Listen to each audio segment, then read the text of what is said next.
అందరికీ నమస్కారం.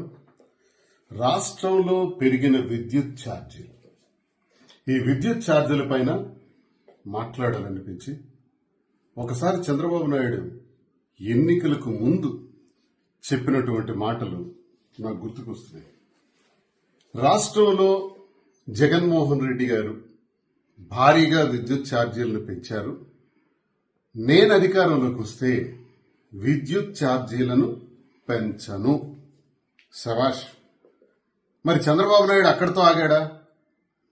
విద్యుత్ ఛార్జీలు పెంచను, అలాగే రేట్లు కూడా తగ్గిస్తాను, విద్యుత్ ఛార్జీలను తగ్గిస్తాను అని చెప్పాడు. రెండో మాట అక్కడితో ఆగల.